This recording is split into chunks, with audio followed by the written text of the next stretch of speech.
તો ભારતીય બંધારણના સ્ત્રોત, ભારતીય બંધારણના સ્ત્રોત. તો ભારતીય બંધારણના સ્ત્રોત એટલે શું? તો સૌથી પહેલા એ ક્લિયર કરજો મિત્રો કે ભારતીય બંધારણ, લાસ્ટ લેક્ચરની અંદર આપણે એવું કીધું કે ભારતીય બંધારણ ઘડાવ્યું ત્યારે બંધારણ ઘડનારા આપણા ભારતીય બંધારણના ઘડવૈયા જે છે, ભારતીય બંધારણના જે ઘડવૈયા જે છે, બરાબર, તો એમણે 60થી વધુ દેશો, 60થી વધુ દેશોના બંધારણનો અભ્યાસ કર્યો. ભારતીય બંધારણ ઘડનારી આપણી જે બંધારણ સભા હતી ને એને 60થી વધુ દેશોના બંધારણનો અભ્યાસ કર્યો. અને આ બંધારણનો અભ્યાસ કર્યા બાદ ભારતીય બંધારણ જે આપણને મળ્યું એ વિશ્વનું સૌથી લાંબામાં લાંબુ લેખિત કોઈ દેશનું બંધારણ હોય તો એ આપણા ભારતનું બંધારણ છે, રાઈટ. તો હવે 60થી વધુ દેશોના બંધારણનો અભ્યાસ કર્યો તો અહીંયા આગળ તમારી પરીક્ષામાં એ પ્રશ્ન આવે જ કે કયા દેશમાંથી કઈ જોગવાઈ, તમારી પરીક્ષાની અંદર આ પ્રશ્ન આવે કે કયા દેશમાંથી કઈ જોગવાઈ બંધારણમાં સમાવિષ્ટ છે, સમાવાયેલ છે, બરાબર, કે કયા દેશમાંથી. દાખલા તરીકે હું તમને કહું, ના આ તમારી એપ્લિકેશનમાં જ છે ભાઈ વિજયકુમાર, આ તમારી એપ્લિકેશનમાં જ છે. તમને જે બાબત આઈએમપી લાગે ને એને તમારે નોટ્સ બનાવતા જ જવાનું. હું તમને એ કહીશ કે જો તમને આ પીડીએફ તો મળે જ છે મારા વાલા વિદ્યાર્થી મિત્રો. હું ધૂમધામથી ચર્ચાઓ કરીશ. ચર્ચાઓની અંદર એક બાબત જે પણ તમારી વર્ગ 3ની પરીક્ષાની દ્રષ્ટિએ છે એ તમામ બાબતો ચર્ચામાં લઈ લઈશ. પણ તમારે પણ નોટ બનાવવાની, માત્ર ને માત્ર તમારે કે ભાઈ આ આપણને મળી જાય, પીડીએફ મળી જશે અને પછી આપણે એને વાંચી લઈશું, તો હું તમને એવું કહીશ કે ના, એની સાથે સાથે તમે તમારી પોતાની નોટ્સ બનાવો, બરાબર. એ તમે તમારી જાતે નોટ્સ બનાવો અને નોટ્સ બનાવતા જાઓ. અને નોટ ડાઉન કરવાનું શું હોય તો હું અહીંયા આગળ જે પણ લઈને આવું ને એ તમામ બાબત આઈએમપી, તમામ બાબત મહત્વની હોય, બરાબર. એટલે એને તમારે નોટ ડાઉન કરતા જવાનું, તમારી રીતે એને તમારે નોટ ડાઉન કરતા જવાનું. Is it clear? ચલો, આટલું સમજાય છે? યસ ઓર નો? ફટાફટ આટલું સમજાય છે? યસ ઓર નો? તો કયા દેશમાંથી કઈ જોગવાઈ બંધારણમાં સમાવાયેલ છે તો એના પ્રશ્નો તમને તમારી પરીક્ષાની અંદર જોવા મળે. ઉદાહરણ તરીકે કે ભાઈ સંયુક્ત બેઠક, પરીક્ષાની અંદર આવો પ્રશ્ન આવે કે ભાઈ સંસદના બંને ગૃહોની સંયુક્ત બેઠક, તો આ સંયુક્ત બેઠકની જોગવાઈ જે છે એ પ્રશ્ન કરી દે તમને કે કયા દેશના બંધારણમાંથી લેવાયેલ ખ્યાલ છે. તમારે મને એ જવાબ નથી આપવાનો, હાલ તમારે મને એ જવાબ નથી આપવાનો કે ભાઈ અનુચ્છેદ નંબર 108માં બરાબર સંયુક્ત બેઠકની જોગવાઈ છે. માલીવાડ વર્ષાબેને લખ્યું સાઉથ આફ્રિકા. મારે જવાબ જોઈતો જ નથી અને જવાબ તમારો ખોટો પણ છે. મારે તમારી પાસે જવાબ નથી જોઈતો. મારે તો ખાલી એટલું તમને સમજાવવું છે કે આમાંથી શું પ્રશ્ન પૂછાય, કેવા પ્રશ્ન પૂછાય, બરાબર. ઉદાહરણ તરીકે કે ભાઈ બંધારણીય સુધારાની પ્રક્રિયા કયા દેશના બંધારણમાંથી લેવામાં આવેલ છે. કટોકટીમાં મૂળભૂત અધિકારોની મોકૂફી કયા દેશના બંધારણમાંથી લેવામાં આવેલ છે. હા, પીડીએફમાંથી લખો તો પણ ચાલે. હા, ચલો, આ પણ એક સારો પ્રશ્ન કર્યો એક ભાઈએ કે સર પીડીએફમાંથી લખીએ તો ચાલે. તો હા, પીડીએફમાંથી જો તમે લખો ને તો પણ ચાલે, ચિંતા ન કરો. પીડીએફમાંથી તમે લખો ને તો પણ ચાલે, બરાબર. અહીંયા આગળ તમે સમજી લો અને સમજ્યા બાદ પીડીએફમાંથી તમે તમારી નોટ તૈયાર કરતા જાઓ તો પણ ચાલે. ચલો, તો હવે ધૂમધામથી આગળ વધીએ મિત્રો. ચલો, ધૂમધામથી આપણે આગળ વધીએ ભારતીય બંધારણની અંદર. અને ભારતીય બંધારણમાં સૌથી પહેલા આપણે લઈ લઈએ સ્ત્રોત, કે ભારતીય બંધારણના સ્ત્રોત શું છે. સૌથી પહેલા લઈશું આપણે આ છે ભારત સરકાર અધિનિયમ 1935. આપણે કહીએ છીએ કે ભાઈ ભારત સરકાર 1935માં જે અધિનિયમ ઘડવામાં આવ્યો, ભારત સરકાર અધિનિયમ 1935. તો આ ભારત સરકાર અધિનિયમ 1935 મોટા ભાગનું 70% બંધારણ. ભારત શાસન અધિનિયમ, ભારત સરકાર, આને હું સુધારી દઉં છું, ભારતીય ના આવે, બરાબર. ભારત શાસન અધિનિયમ 1935 અથવા આને બીજા નામે તમે ઓળખી શકો ભારત સરકાર અધિનિયમ, ભારત સરકાર અધિનિયમ 1935. બ્લુપ્રિન્ટ,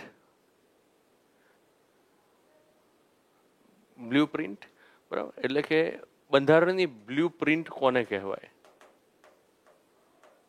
બંધારણની બ્લુ પ્રિન્ટ, બરાબર. તો બંધારણની બ્લુ પ્રિન્ટ એટલે 1935નો ભારત સરકાર અધિનિયમ. 1935નો ભારત સરકાર અધિનિયમ. હવે આમાંથી કઈ બાબત લીધેલી છે? તો કેન્દ્રીય તંત્ર, બરાબર. ધ્યાનમાં રહેજો, હું થોડો એક સાઈડમાં રહી અને બોલીશ, તમારે આ બધી બાબતોને સમજવાની છે. કેન્દ્રીય તંત્ર, બરાબર. સાથે સાથે રાજ્યપાલનું કાર્યક્ષેત્ર શું હશે? રાજ્યપાલનું કાર્યક્ષેત્ર જે છે એ શું હશે? તો રાજ્યપાલનું કાર્યક્ષેત્ર ન્યાયપાલિકાનો ખ્યાલ, લોક સેવા આયોગ, જાહેર સેવા આયોગની વાત કરીએ આપણે કે ભાઈ સૌ પ્રથમ વખત 1926માં જાહેર સેવા આયોગ જે છે, જાહેર સેવા આયોગ. તો આ જાહેર સેવા આયોગની સૌપ્રથમ સ્થાપના ભારતની અંદર, આ સાઈડમાં લખું ને એ પણ તમારા માટે આઈએમપી છે. તો 1926ની અંદર સૌપ્રથમ વખત જાહેર સેવા આયોગ જે છે એની સ્થાપના કરવામાં આવી હતી ભારતની અંદર. તો એ 1919નો ધારો હતો. 1935ના ધારાથી પ્રાંતીય જાહેર સેવા આયોગ જે છે એની પણ સ્થાપના કરવામાં આવી. એટલે કે ભાઈ ભારતની અંદર લોક સેવા આયોગ, બરાબર, જાહેર સેવા આયોગ. તો ભારતની અંદર જાહેર સેવા આયોગ જે છે તો એનો ખ્યાલ ક્યાંથી લીધેલ છે? 1935માંથી. અત્યારે હાલ તમે જોઈ શકો કે ભાઈ રાજ્યોની અંદર જીપીએસસી આપણે કહીએ છીએ, ગુજરાત પબ્લિક સર્વિસ કમિશન, અને કેન્દ્રની અંદર આપણે કહીએ છીએ union public service commission, UPSC. તો આ યુપીએસસી જીપીએસસી જે છે એને શું કહેવાય? લોક સેવા આયોગ કહેવાય, જાહેર સેવા આયોગ કહેવાય. તો આ ખ્યાલ 1935નો ભારત સરકાર અધિનિયમ. કટોકટીના સમયની જોગવાઈઓ, બરાબર. ભારતના સંવિધાન પર 1935ના અધિનિયમનો સૌથી વધુ પ્રભાવ જોવા. હવે આ તો ઠીક છે, મેઇન આઈએમપી હવે તમારા માટે અહીંયા આગળ છે કે ભાઈ અમેરિકાનું બંધારણ આપણે જોઈએ કે ભાઈ સંયુક્ત રાજ્ય અમેરિકા, જેને આપણે યુએસએ કહીએ છીએ, યુનાઇટેડ સ્ટેટ્સ ઓફ અમેરિકા. તો આ સંયુક્ત રાજ્ય અમેરિકાના બંધારણમાંથી કઈ કઈ બાબતો લીધી? તો સૌથી પહેલા મિત્રો આમુખ આવે. સૌથી પહેલા શું આવશે? આમુખ આવશે. કે ભાઈ આમુખ જે છે એનો ખ્યાલ આપણે ક્યાંથી લીધો? તો અમેરિકાના બંધારણમાંથી લીધો. મૂળભૂત અધિકારોનો ખ્યાલ આપણે ક્યાંથી લીધો? તો આપણે અમેરિકાના બંધારણની અંદરથી લીધો.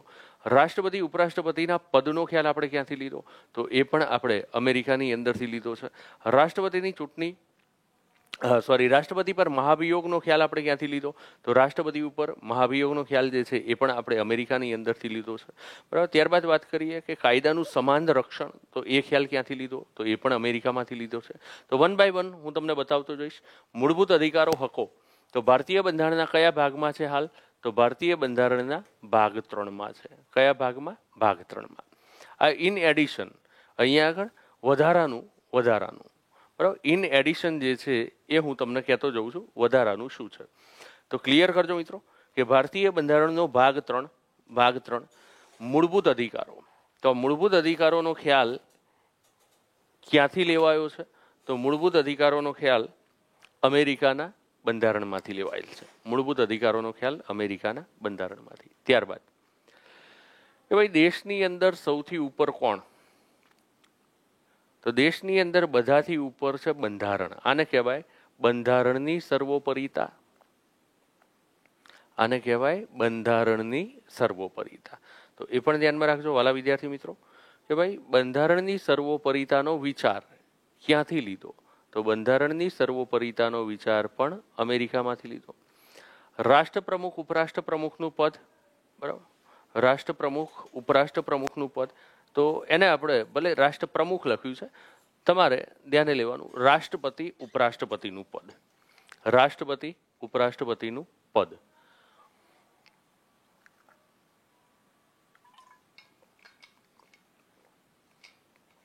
ત્યારબાદ રાષ્ટ્રપતિ ઉપરાષ્ટ્રપતિના પદ બાદ અહીંયા આગળ ધ્યાનમાં રાખજો કે ભાઈ રાષ્ટ્રપતિ ઉપર મહાભિયોગ. તો મહાભિયોગ પણ ક્યાંથી લીધું આપણે? અમેરિકામાંથી. રાષ્ટ્રપતિ ઉપર મહાભિયોગ, તો એ પણ અમેરિકામાંથી. ત્યારબાદ સ્વતંત્ર ન્યાયતંત્રની સ્વતંત્રતાનો ખ્યાલ ખાસ ધ્યાનમાં રાખજો. ન્યાયતંત્રની સ્વતંત્રતા, તો સ્વતંત્ર અને નિષ્પક્ષ ન્યાયતંત્ર, તો એ આવે અમેરિકા. પણ અહીંયા આગળ તમારા સામે હું પ્રશ્ન બદલી નાખું. સમજો વાલા વિદ્યાર્થી મિત્રો, અહીંયા આગળ તમારા માટે હું પ્રશ્ન બદલી નાખું છું. હા, રાષ્ટ્રપ્રમુખના બદલે રાષ્ટ્રપતિ લખો, તમે રાષ્ટ્રપતિ લખો. હવે તમારા માટે અહીંયા આગળ હવે અહીંયા આગળ મારી ઉપર ધ્યાન આપજો, હું જે કહું છું એની ઉપર ધ્યાન આપજો. કે અહીંયા આગળ હું તમને એવું કહું છું કે સ્વતંત્ર અને નિષ્પક્ષ ન્યાયતંત્ર આવું આવે તો યુએસએ, અમેરિકા.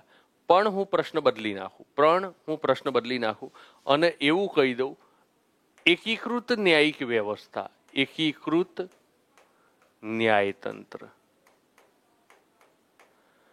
તો પછી જવાબ બદલાઈ જશે. ધ્યાનમાં રાખજો, એકીકૃત ન્યાયતંત્ર તો જવાબ બદલાઈ જશે. એકીકૃત ન્યાયતંત્રમાં અમેરિકા ન આવે. ખૂબ સરસ. હા, મનીષા બરાબર, સોલંકી, ખૂબ સરસ. તો એકીકૃત ન્યાયતંત્ર આવે તો પ્રવીણ ખાંટ, જવાબ સાચો છે ભાઈ તારો. એકીકૃત ન્યાયતંત્ર એટલે બ્રિટન. એકીકૃત ન્યાયતંત્ર એટલે બ્રિટન. એકીકૃત ન્યાયતંત્ર આવે તો બ્રિટન આવે. તો આ પણ ધ્યાનમાં રાખવાનું કે સ્વતંત્ર અને નિષ્પક્ષ ન્યાયતંત્ર તો અમેરિકા, પણ એકીકૃત ન્યાયતંત્ર તો બ્રિટન, અર્થાત યુકે પણ કહી શકો તમે, યુનાઇટેડ કિંગડમ પણ કહી શકો. કાર્તિક બરાબર, યુકે પણ કહી શકાય, યુનાઇટેડ કિંગડમ પણ કહી શકાય, બ્રિટન પણ કહી શકાય, ઇંગ્લેન્ડ પણ કહી શકાય. રાઈટ. ત્યારબાદ મહાભિયોગ તો કોની ઉપર? રાષ્ટ્રપતિ. તો ભારતીય બંધારણની અંદર રાષ્ટ્રપતિ ઉપરાષ્ટ્રપતિના પદનો ખ્યાલ, રાષ્ટ્રપતિ ઉપરાષ્ટ્રપતિના પદનો ખ્યાલ તથા રાષ્ટ્રપતિને તેમના હોદ્દા ઉપરથી દૂર કરવા માટે, રાષ્ટ્રપતિને તેમના હોદ્દા ઉપરથી દૂર કરવા માટે વાત કરીએ છીએ આપણે કે ભાઈ મહાભિયોગ હોય છે. તો આ મહાભિયોગનો ખ્યાલ પણ ક્યાંથી લીધો આપણે? તો અમેરિકામાંથી લીધો છે. પણ હવે એ ધ્યાનમાં રાખજો કે રાષ્ટ્રપતિની ચૂંટણી જો આવે ને, ઇલેક્શન, તો અમેરિકા નહીં આવે. એકીકૃત ભાગ 5માં સમજાવીશું. મહેન્દ્રસિંહ મહિડા, એકીકૃત સુપ્રીમ કોર્ટનું ચેપ્ટર આવશે ને ત્યારે સમજાવીશ. પણ હાલ તમને ખાલી એટલું કહી દઉં કે એકીકૃત વ્યવસ્થા એટલે શું? તો ઉપરથી લઈ આ માળખું હોય ને, માળખું, તો એ માળખામાં ઉપરથી નિમ્ન સ્તર સુધી, ઇંકનો કલર બદલી લઉં એટલે તમને તરત સમજાય, ઉપરથી નિમ્ન સ્તર સુધી એકબીજા સાથે જોડાયેલ ન્યાયતંત્ર, એકબીજા સાથે જોડાયેલ, ઇન્ટિગ્રેટેડ. જો તમે જુઓ, સુપ્રીમ કોર્ટ, હાઈકોર્ટ અને રાજ્યોની જે કોર્ટ છે, બરાબર. તો આ જે કોર્ટ્સ છે બધી, તો એ એકબીજા સાથે સંકળાયેલ છે. આ એકબીજા સાથે સંકળાયેલ છે કે ભાઈ સીધું તમે, તમારી સાથે તમારા ગામની અંદર કંઈક બન્યું છે અથવા તમારા વિસ્તારમાં તમારી સાથે કંઈક બન્યું છે. હવે એ મેટર બની એટલે સીધા તમે સુપ્રીમ કોર્ટમાં જતા રહો અથવા તો હાઈકોર્ટમાં જતા રહો કે ભાઈ મારી સાથે આવું બન્યું, લો બરાબર, આ મારી ફરિયાદ જે છે એના આધાર ઉપર તમે મને ન્યાય આપો.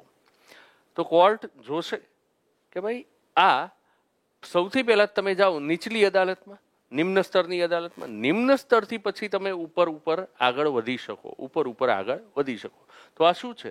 તો માળખું ઉપરથી છેક નીચે સુધી આખું એક ઇન્ટિગ્રેટેડ વ્યવસ્થાની અંદર ઊભું થયેલું છે. આને કહેવાય એકીકૃત ન્યાયિક વ્યવસ્થા. ઇઝ ઇટ ક્લિયર ભાઈ? હા, હું વાત કરીશ દર્શનાબેન, દર્શન છે, દર્શન પટોરિયા. હા, આયર્લેન્ડ આવે ભાઈ, આયર્લેન્ડ આવે, વાત કરીશું આપણે. બરાબર, ચલો. તો ઇન શોર્ટ મહાભિયોગ, ત્યારબાદ ન્યાયિક પુનરાવલોકન, જ્યુડિશિયલ રિવ્યુ, જેને શું કહેવાય? જ્યુડિશિયલ રિવ્યુ, ન્યાયિક પુનરાવલોકન. તો ભારતીય બંધારણની અંદર પણ આપણે જો જોઈએ, બરાબર, ભારતીય બંધારણની અંદર આપણે જો જોઈએ કે ભાઈ ન્યાયિક પુનરાવલોકનની સત્તા કોને છે? તો સર્વોચ્ચ અદાલતને છે, હાઈકોર્ટને છે. પુનરાવલોકન કરી શકાય, ન્યાયિક પુનરાવલોકન જે છે એ થઈ શકે. એનો મતલબ એ છે મિત્રો કે જુઓ, ત્રણ અંગ છે, બરાબર. સરકારના 3 અંગ છે. એમાં એક ધારાસભા, 2 કારોબારી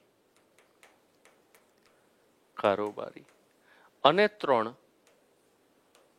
ન્યાયતંત્ર. ન્યાયતંત્ર. હવે સમજો, આ 3 અંગ જે છે, 3 અંગ જે છે, એ 3 અંગ બરાબર સરકારના અંગ ખરા, પણ દરેક અંગનું કાર્ય શું છે? અલગ છે એકબીજાથી. કે ભાઈ ધારાસભા છે તો એક ન્યાયતંત્રના કામમાં દખલગીરી નહીં કરે, માથું નહીં મારે, એનું કામ એ નહીં કરે. કારોબારી છે તો કારોબારી ન્યાયતંત્રનું કામ, ન્યાયતંત્ર કારોબારીનું કામ, આ બધું નહીં કરે. સેપરેશન છે, સેપરેશન ઓફ વર્ક છે. શું છે? Separation of work. દરેકનું વર્ક જે છે ને, કાર્ય જે છે એ અલગ અલગ વિભાજિત છે. નાવ ધારાસભાનું કાર્ય શું? તો દેશને ચલાવવા માટે કાયદા અને નીતિનું ઘડતર કરવાનું. આ કાર્ય જે છે ને એ કાયદા ઘડતરનું કાર્ય, નીતિ ઘડતરનું કાર્ય એ ધારાસભાનું છે. જ્યારે અમલીકરણ કરાવવાનું, અમલ કરાવવાનું, અમલીકરણ કે જે પણ કોઈ કાયદાઓ કે નીતિઓ ઘડાય છે તો એનું અમલીકરણ કરાવવાનું કાર્ય કોનું છે? કારોબારીનું છે. અમલીકરણ કરાવવાનું કાર્ય કારોબારીનું છે.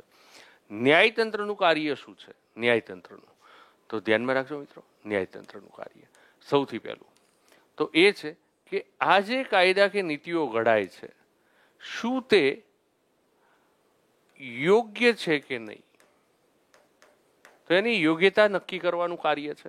અને બીજું કે આ કાયદા કે નીતિઓનું જો ઉલ્લંઘન કોઈ કરે છે તો એને શિક્ષા આપવાનું કાર્ય, શિક્ષા આપવાનું કાર્ય. વ્યક્તિ સાથે અન્યાય થાય છે તો એને ન્યાય આપવાનું કાર્ય કોનું છે? ન્યાયતંત્રનું છે. બરાબર. એ 4th પિલર કહી શકાય ભાઈ. ધવલ એને 4th પિલર કહી શકાય. અક્ષય પટેલ એને 4th પિલર કહી શકાય. સંસદ શેમાં આવે? સંસદ ધારાસભામાં આવે. સંસદ ધારાસભામાં આવે. બરાબર. સંસદ શેમાં આવે તો એ પણ હું તમને કહી દઉં કે સંસદ અને રાજ્યોની વિધાનમંડળ, રાજ્યોના વિધાનમંડળ તો એ શેમાં આવે? તો એ ધારાસભામાં આવે. ધારાસભા.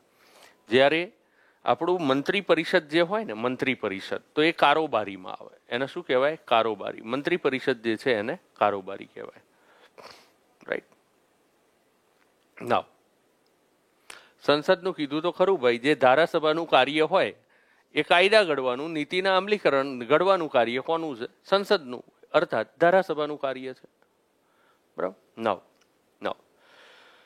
તો સંસદે કોઈ કાયદો ઘડ્યો છે, હવે એ કાયદો યોગ્ય છે કે નહીં, એ કાયદો વ્યવસ્થિત છે કે નહીં, એ કાયદો માનવ અધિકારોનું ઉલ્લંઘન તો નથી કરતો, સરકારની મનમાની, બરાબર, શાસન વ્યવસ્થાનું તો પ્રતીક નથી ને.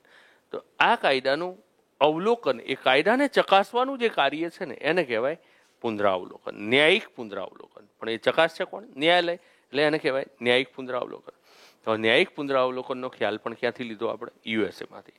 ભારતીય બંધારણના આર્ટિકલ નંબર 137 બરાબર, 137માં ન્યાયિક પુનરાવલોકન જે છે એની વાત કરેલી છે.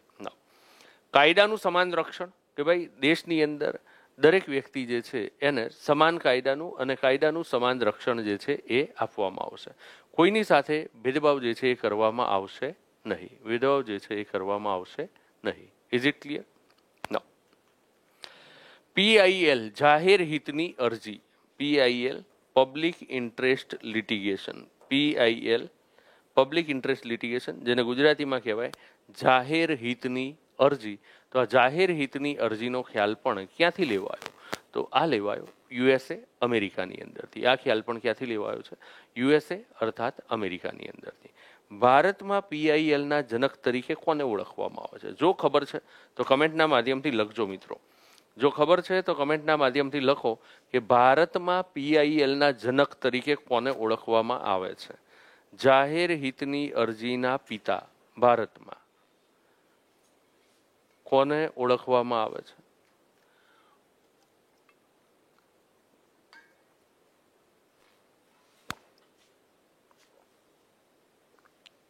ભારતમાં PIL જાહેર હિતની અરજીના પિતા કોને ઓળખવામાં આવે છે? ચલો, ખૂબ સરસ, ખૂબ સરસ. તો PILના જનક કોણ? ચલો હું કહી દઉં. Prafulla Chandra Natwarlal Bhagwati, PN Bhagwati, PN Bhagwati, PN Bhagwati. બરાબર. હવે તમને પ્રશ્ન એ થાય કે ભાઈ આ PN ભગવતી કોણ છે? બરાબર. તો સુપ્રીમ કોર્ટના મુખ્ય ન્યાયમૂર્તિ હતા. સુપ્રીમ કોર્ટના 17મા મુખ્ય ન્યાયમૂર્તિ હતા. હરિલાલ કણિયા ના આવે ભાઈ.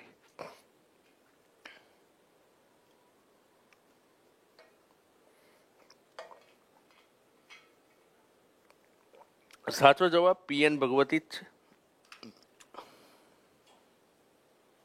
ચલો, PN ભગવતી કોણ? તો PN ભગવતી આપણે યાદ રાખજો 17મા CJI.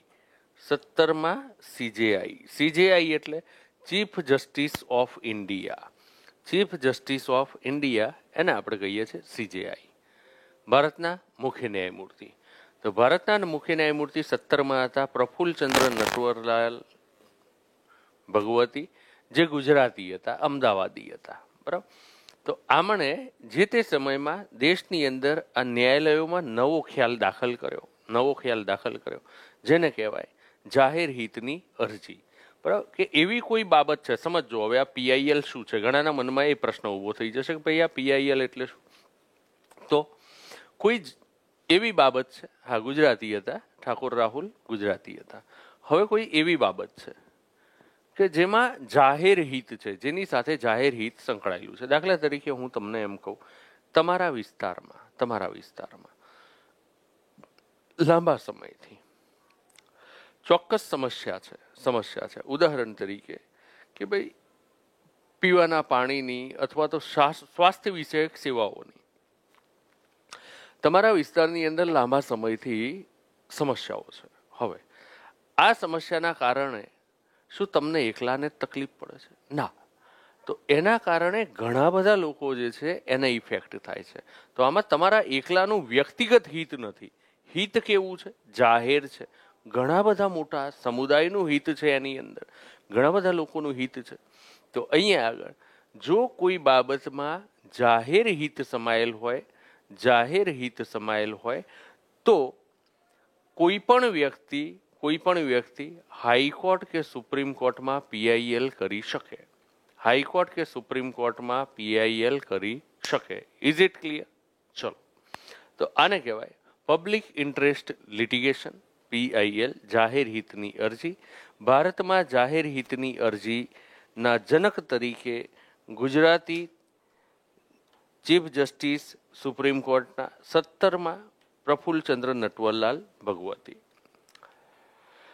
આમુખ તો પહેલા જ મેં તમને શરૂઆતમાં જ કીધું હતું કે ભારતીય બંધારણના આમુખ પર જે પ્રભાવ જોવા મળે એ પણ આપણને જોવા મળે છે અમેરિકન બંધારણ.